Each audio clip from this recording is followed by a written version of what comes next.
En ingénierie, quand on parle de pression, certains mots ne sont pas juste des termes techniques un peu compliqués, non, ce sont les fondations même de la sécurité.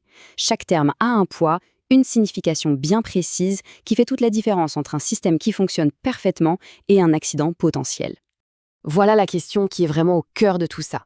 Alors, ces trois pressions, c'est quoi la différence, au fond? Et surtout, pourquoi est-ce que ça compte autant? Comprendre la réponse, c'est absolument vital, parce que dans le monde des systèmes sous pression, les enjeux sont énormes. Allez, on plonge dans le vif du sujet. Pour tout comprendre, il faut commencer par la base, la fondation, la pression de calcul. Il faut l'imaginer un peu comme le plan d'architecte d'un bâtiment. C'est la base théorique sur laquelle absolument tout le reste est construit. Donc, pour être bien clair, c'est un chiffre purement théorique. Ce n'est pas la pression que le système subit tous les jours, pas du tout. C'est la limite maximale, absolue, pour laquelle chaque pièce, chaque soudure a été conçue et calculée pour résister quoi qu'il arrive. Et c'est là que ça devient fascinant. Ce chiffre, il n'est pas juste là pour faire joli sur le papier. Non, il dicte absolument tout. Le type d'acier à utiliser, l'épaisseur des parois d'une cuve, c'est la garantie théorique que l'ensemble est conçu pour être solide jusqu'à cette limite, avec même une marge de sécurité déjà intégrée dès le départ. Bon, on a vu la théorie, le plan. Maintenant, passons à la pratique, à la vraie vie de l'équipement. Et ça, c'est la pression de service.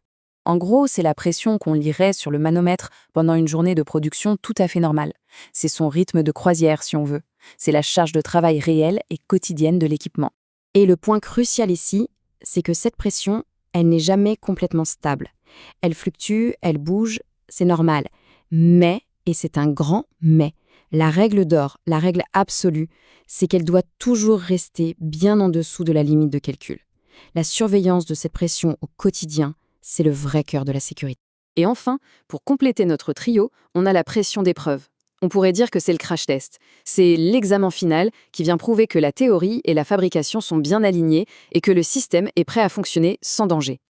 Là, on parle d'une surpression qui est volontaire et parfaitement contrôlée. On pousse le système au-delà de ses limites habituelles, dans un cadre totalement sécurisé, pour débusquer la moindre petite faiblesse, le moindre défaut caché. Et ce test, il est fondamental. On va soumettre le système à une pression encore plus forte que sa pression de calcul. On le fait souvent avec de l'eau, c'est plus sûr. C'est comme ça qu'on valide la qualité de chaque soudure, de chaque composant. C'est un test de résistance unique qui, s'il est réussi, donne le feu vert final. Ok, mettons maintenant toutes ces pièces du puzzle ensemble. La relation entre ces trois pressions, ce n'est pas du tout un hasard. Elle est intelligemment conçue pour créer une chose essentielle, la marge de sécurité. Regardons-les côte à côte. C'est très clair. La pression de service, c'est la réalité de tous les jours. La pression de calcul, c'est le maximum théorique. Et cet écart, ce vide qu'on voit entre les deux, c'est notre première et plus importante ligne de défense. Ce graphique, il est parfait pour visualiser ça. Tout en bas, on a le fonctionnement normal, le quotidien. Bien au-dessus, la pression de calcul, qui nous laisse une large zone tampon. Et tout en haut, la pression d'épreuve, qui vient confirmer que même cette zone tampon est solide comme un roc. C'est cet espace entre la routine et la limite absolue qui constitue notre marge de sécurité. Et elle n'est pas négociable. Et il faut bien comprendre une chose. Cette séparation n'est pas une suggestion, c'est une obligation. C'est gravé dans le marbre par des codes de construction très stricts. Ces règles sont le résultat de décennies d'expérience, parfois apprises de la manière la plus dure, et elles existent pour une seule et unique raison, prévenir les accidents. Cette citation, elle résume absolument tout. La marge de sécurité n'est pas une option, c'est un bouclier invisible qui nous protège contre l'imprévu, contre une panne matérielle ou une erreur humaine. Alors concrètement, comment on applique tout ça? C'est une discipline en 3 temps. D'abord, on vérifie toujours la documentation technique. Ensuite, on respecte scrupuleusement les limites de service, on ne joue pas avec ça. Et enfin, on considère un test d'épreuve réussi pour ce qu'il est vraiment, la preuve ultime que le système est sûr. Et ça nous laisse avec une dernière réflexion. Cette marge de sécurité, cette protection vitale, par définition, elle est invisible au quotidien. Alors comment être certain qu'elle est bien là?